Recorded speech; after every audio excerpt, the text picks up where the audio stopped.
ओम शांति। प्यारे मीठे भाइयों बहनों, गुड मॉर्निंग। आज के वीडियो में आपका बहुत बहुत स्वागत है। और ब्रह्मा कुमारी परिवार में अभी सबसे इम्पोर्टेंट, कल हमारे भाई साहब ब्रिजमोहन भाई जी का शरीर छूट गया, अव्यक्त हो गए, वो बाबा के पास चले गए। तो उनको हम बहुत बहुत दिल से श्रद्धांजलि देते हैं। तुम लोग भी दो श्रद्धांजलि। उनकी आत्मा को क्या मिले? शांति। तो मिल चुका है, शांति मिले। बाबा उनको है ना, उनको ढेर सारी हम लोग दुआएं भेजेंगे, शुभकामना भेजेंगे कि उन्होंने इतना अच्छा सेवाएं दी, अपनी बाबा के राइट हैंड बन गए। तो अब आज करवा चौथ भी है, आज करवा चौथ है। तो स्पेशल ओकेजन होता है। करवा चौथ में आपने देखा कि महिलाएं श्रृंगार करती हैं और अपने पति की लंबी उम्र के लिए प्रार्थना भी करती हैं। तो इसके पीछे का आध्यात्मिक रहस्य भी यही जानेंगे कि बाबा आकर के हमारा 16 श्रृंगार करते हैं। कौन सा श्रृंगार? गुणों का श्रृंगार करते हैं। ज्ञान, पवित्रता, प्रेम, सुख, शांति, आनंद और शक्ति, और ये जितने भी देवी देवताओं के गुण गाए जाते हैं, उससे हम आत्माओं का श्रृंगार करते हैं। और रावण क्या किया? ये सारे गुणों को क्या किया? हर लिया और हमारे अंदर अवगुण डाल दिया है। तो ये त्यौहार इसी का प्रतीक है। और एक परम पिता परमात्मा है जो सभी, तो ज्ञान गुण शक्तियों से श्रृंगार बाबा हम बच्चों का करते हैं। हम सब, कहा गया भी गया शास्त्रों में, सभी पतियों का पति कौन है? पति परमेश्वर कहा जाता है ना। सभी सजनियों का साजन कौन है? एक शिव बाबा है ना। इसीलिए माताएं बहनें सोमवारी को क्या करती है? 16 सोमवार करती है ना। पति की लंबी उम्र के लिए करवा चौथ करती है। उनके सभी पतियों का पति है जो, उनकी उम्र बहुत लंबी है, लंबी लंबी लंबी लंबी है ना। भगवान तो कभी मरते नहीं है, न जन्म लेते हैं। तो एक छोटा सा ये देखेंगे। एक सेठ एक साधु से मिलने आया। साधु को प्रणाम करके उसने कहा, बाबा तमाम प्रयत्नों के बावजूद भी उपासना में मेरा मन नहीं लगता है, मेरा कंसंट्रेशन नहीं होता है। मेडिटेशन करते हैं तो ध्यान नहीं लगता है, पढ़ाई में मन नहीं लगता है, क्या करें? आप ही कुछ बताए। सेठ के घर की खिड़कियों के शीशे लगे हुए थे। साधु ने सेठ को कांच के पार बाहर का नज़ारा दिखाया। सेठ को सब नज़र आ रहा था। सेठ देखकर प्रसन्न हो गया। फिर साधु सेठ को दूसरे कमरे में ले गए और वहाँ कमरों की खिड़कियों पर चांदी की चमकीली परत लगी हुई थी। साधु बोले, सेठ जी जरा देखो तो इस चांदी की चमकीली परत के पार आप क्या देख पाते हो? सेठ जी ने उस परत के पार देखा तो उन्हें अपने चेहरे के सिवाय बाहर का कुछ नहीं दिखा। सेठ बोला, बाबा यहाँ बाहर का कुछ नहीं दिखता है। साधु बोले, जिस तरह इस चांदी की परत लगी खिड़कियों से बाहर का कुछ नहीं दिख पाता है, इसी तरह तुम्हारे व्यक्तित्व में अहंकार व दोष दुर्गुणों की परत चढ़ी है। इसीलिए उपासना के समय तुम्हें केवल यही दिखते हैं, परमात्मा नहीं दिखता है। यदि तुम अपने व्यक्तित्व को कांच की तरह पारदर्शी बनाओगे तो तुम्हें संसार के उस पार परमात्मा की झलक मिलेगी, है ना। तो ये सारांश से हमने क्या सीखा? कल के मुरली के समान थे, मैं मनसा सेवा के सहज अनुभवियात, मतलब मन को हमेशा क्या करो? सहज रखना है, तब ना मनसा सेवा कर पाएंगे। और आज मुरली से 2 शब्द सद्गुण अवगुण था। सद्गुण कौन कौन से हैं? अवगुण कौन कौन से हैं? कौन कौन सा अवगुण है जो कल आया है? कल के पूरा दिन में कौन कौन सा अवगुण आसुर है, जो माया है वो आई है, जो हमको परेशान किया, उसको भी देखेंगे, जानेंगे। ब्रश नहीं की थी रात को? ब्रश नहीं की, माया आ गया। अच्छा, बैग पैक भी रात को ही करना था स्कूल का, वो भी नहीं की, अभी कर रही थी। ये सब क्या है? दिनचर्या ये हुआ ना। तो बाबा ने कल हम बच्चों को कहा कि तुम कांटा से फूल बन रहे हो कांटा से। किसी को दुख नहीं देना है, केवल सुख देना है। रोज मुरली सुनना है। इस कांटे से फूल बनने का, इसको ट्रांसफॉर्मेशन प्रोसेस कहा जाता है साइंस के फॉर्म में।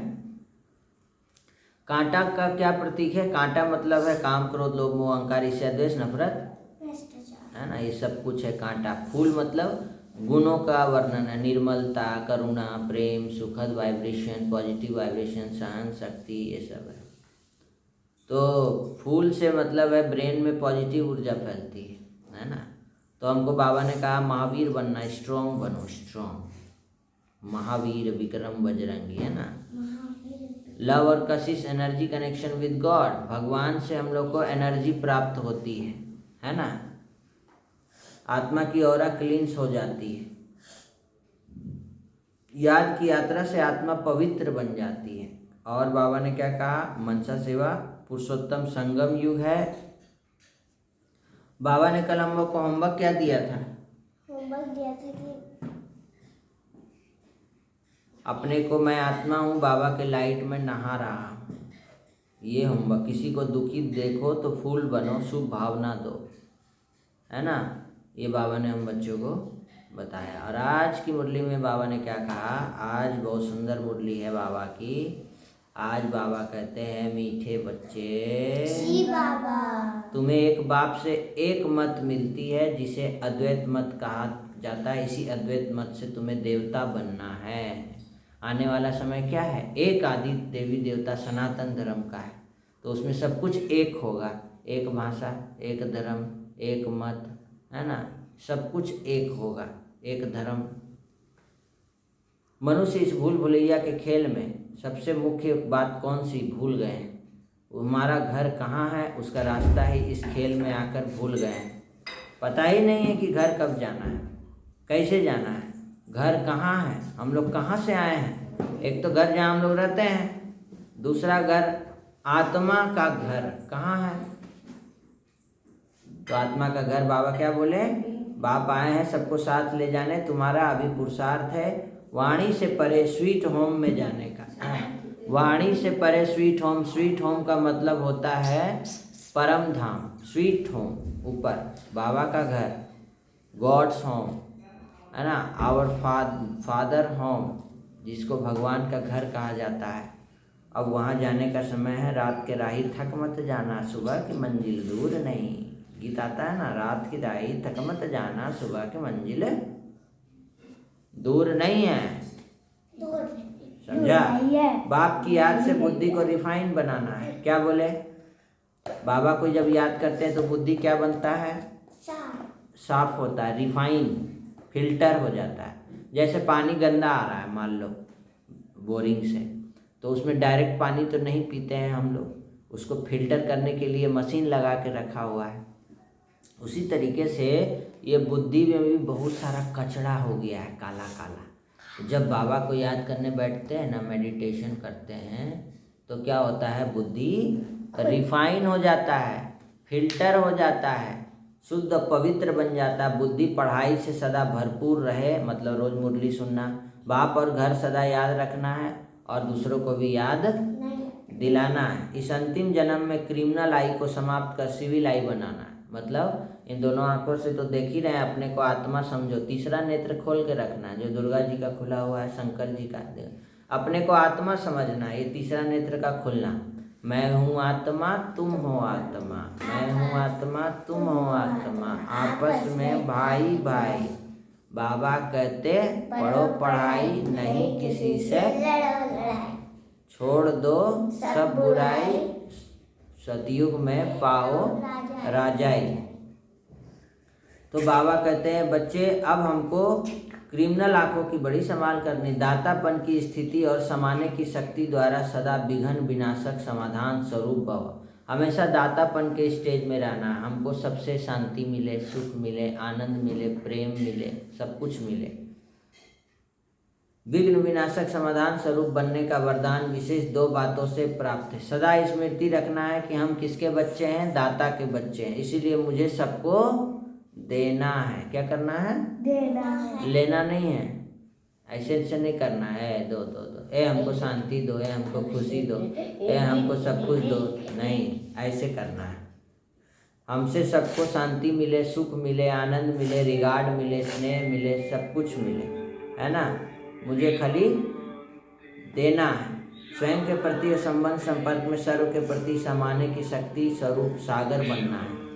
और इन्हीं दो विशेषताओं से सबके प्रति शुभ भावना शुभ कामना संपन्न बनेंगे तो समाधान स्वरूप बनेंगे। मतलब दूसरों को भी हम लोग समाधान दे पाएंगे, है ना। सत्य को अपना साथी बनाओ तो आपकी नैया कभी डूब नहीं सकती, क्योंकि नैया का खेवैया को अगर साथी बना लिया है, हमारे जीवन की नैया का खेवैया कौन है? बाबा।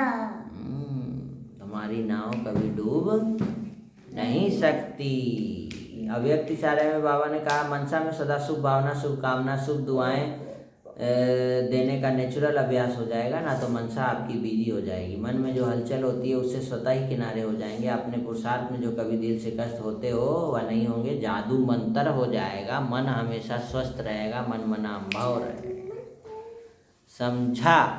तो आज की मुरली से सम्मान ले लीजिए। लिखिए, मैं विघ्न विनाशक समाधान स्वरूप आत्मा हूँ। मैं विघ्न विनाशक समाधान स्वरूप आत्मा हूँ। और आज की मुरली से दो शब्द क्या लीजिएगा? शांत और अशांत। सत्य और असत्य। सत्य और असत्य। सत्य को साथी बनाना है, असत्य को नहीं। सत्य कौन है? सत्य बाबा है, असत्य रावण। असत्य रावण है। तो आज की मुरली से कहानी भी ले लेंगे। आज की मुरली का कहानी है क्लास 5 से ले रहे हैं। ये है पछतावा। गोपाल 5वीं कक्षा में पढ़ता था। वह मोटा तगड़ा था और उसे अपनी ताकत पर बहुत घमंड था। मुझसे बड़ा ताकतवर तो कोई है ही नहीं। कक्षा में सब बच्चे उससे डरते थे। कक्षा में आते जाते जो भी उसके सामने आ जाता वह उसी को डांट देता। किसी में इतनी हिम्मत नहीं थी कि अध्यापक से उसकी शिकायत करे। गोपाल की कक्षा में एक नए छात्र ने दाखिला लिया था। मदन नाम का यह लड़का तुतलाता था। पहले दिन ही उसका सामना गोपाल से हो गया। गोपाल ने उसे घूरते हुए कहा कि तेरा नाम क्या है? मदन ने विनम्रता से कहा कि मदन। मदन तुतला के बोला मदन। तो मदन, गोपाल ने चौंकते हुए कहा कि ये कैसा नाम है? इसका नाम मदन है। एक अन्य छात्र ने बताया कि मदन नहीं मदन है। वो बोल नहीं पा रहा था ना, तुतलाता था ना। अच्छा, गोपाल ने हंसते हुए कहा तोतला है, जा बैठ जा तोते। ऐसे करके उसको चिढ़ाया। गोपाल की बातें सुनकर मदन को बहुत दुख हुआ। पूरे दिन वह चुपचाप बैठा रहा। दूसरे दिन गोपाल उसे तोता कहकर चिढ़ाने लगा। जैसे ही अध्यापक कक्षा से बाहर जाते गोपाल जोर जोर से कहता तोता राम। मदन की आंखों में आंसू आ गए। मोहन और सोहन ने उसे समझाते हुए कहा गोपाल सबके साथ ऐसा ही व्यवहार करता है, तुम उसकी बातों पर ध्यान मत दिया करो। मोहन और सोहन की बातें सुनकर मदन को कुछ राहत मिली, परंतु गोपाल के दुर्व्यवहार से उसका मन विचलित हो गया था। उसका मन पढ़ाई में नहीं लग रहा था। अध्यापक जो भी पढ़ाते उसकी कुछ समझ में नहीं आता। उसने अपनी समस्या मोहन और सोहन को बताई। मोहन और सोहन तो पहले से ही गोपाल के दुर्व्यवहार से दुखी थे। तीनों ने विचार किया कि गोपाल को कुछ सबक सिखाना चाहिए। गोपाल के दुर्व्यवहार से सभी छात्रों की पढ़ाई पर बुरा प्रभाव पड़ रहा था। तो एक दिन जैसे ही गोपाल ने कक्षा में प्रवेश किया, किसी ने जोर से कहा गेंडा राम। यह सुनते ही गोपाल आग बबूला हो गया। उसने सबसे पूछा कि उसे गेंडा राम किसने कहा, परंतु किसी छात्र ने कोई उत्तर नहीं दिया। तभी अध्यापक कक्षा में दाखिल हुए और सब बच्चे शांत हो गए। अध्यापक की कक्षा से बाहर जाने के बाद गोपाल भी उठकर बाहर चला गया। आज उसका पढ़ाई में मन नहीं लग रहा था। कुछ समय बाद गोपाल वापस कक्षा में आया। उसने जैसे ही ब्लैक बोर्ड की तरफ देखा वह क्रोधित हो उठा। क्या? ब्लैक बोर्ड पर गेंडे का चित्र बना हुआ था। गोपाल समझ गया कि यह उसे चिढ़ाने के लिए किसी छात्र की शरारत है। वह पूरी कक्षा को घूरने लगा। तभी अध्यापक ने कक्षा में कर लिया। तो अब आगे क्या होता है देखिए। अध्यापक को देखकर गोपाल चुपचाप अपनी सीट पर जाकर बैठ गया। गेंडे के चित्र की प्रशंसा करते हुए अध्यापक ने कहा बहुत सुंदर चित्र बनाया है, किसने बनाया है? एक भी छात्र नहीं बोला, सब चुपचाप बैठे रहे। अध्यापक ने गोपाल से कहा कि मुझे पता है गोपाल, यह चित्र तुमने ही बनाया है। नहीं, मैंने नहीं बनाया मिस, गोपाल ने दांत पीसते हुए कहा। तुम क्रोधित क्यों हो रहे हो गोपाल? अध्यापक ने पूछा। तो गोपाल ने कोई उत्तर नहीं दिया। उसने अटपटे व्यवहार से अध्यापक रुष्ट हो गए।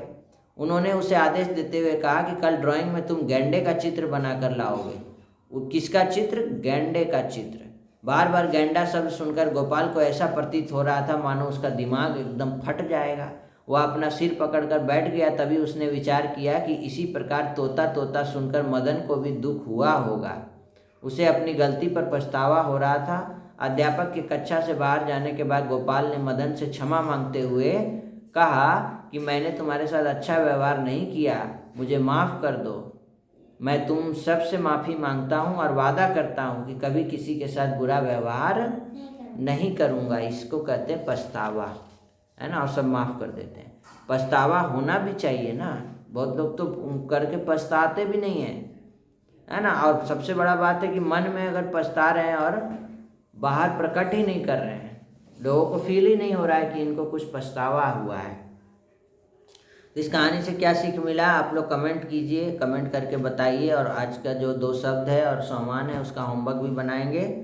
और करवा चौथ का जो आध्यात्मिक रहस्य है ये भी होमवर्क रहता है। इसके बारे में आप लोग 4-5 लाइन लिखेंगे। करवा चौथ क्यों मनाया जाता है, इसका आध्यात्मिक रहस्य क्या है, ये खोज करके आप लोगों का ये होमवर्क है। सब बच्चे गोपाल से क्यों डरते थे? गोपाल मोटा तगड़ा और उसको अपनी ताकत में बहुत कम था। अच्छा, मदन की आंखों में आंसू क्यों आ गया? क्योंकि गोपाल उसको तोताराम बोलता। अच्छा, ब्लैक बोर्ड में देख करके गोपाल को गुस्सा क्यों आया? क्योंकि ब्लैक बोर्ड में गेंडे का चित्र बना। अध्यापक ने गोपाल को क्या आदेश दिया? कि कल तुम ड्राइंग में गेंडे का चित्र बना के लाना। गोपाल ने मदन से क्षमा मांगते हुए क्या कहा, आप लोग कमेंट करके बताइएगा। अभी ये कल पूछेंगे। गोपाल ने मदन से क्षमा मांगते हुए क्या कहा? गोपाल को पछतावा क्यों हुआ? गोपाल जो है पछताने के बाद ऐसे उसके अंदर इतने अच्छे परिवर्तन कैसे आ गए? तो हमें भी जीवन में क्या लाना है? परिवर्तन लाना है। हमें भी पछतावा करना है। हमने कुछ गलत किया है, चेक करें हम क्या क्या गलत काम कर रहे हैं, ये चेक करें बाबा को याद करते समय, ठीक है। तो आज के मुरली में इतना ही। वीडियो में positive thinking class, meditation class सबके साथ शेयर कीजिए। सभी बच्चे इसे सुने, पेरेंट्स, स्टूडेंट्स सब सुने और कमेंट करें। और अब आपका जो सजेशन है वो भी सर आँखों पर सजेशन दें कुछ कमेंट करके।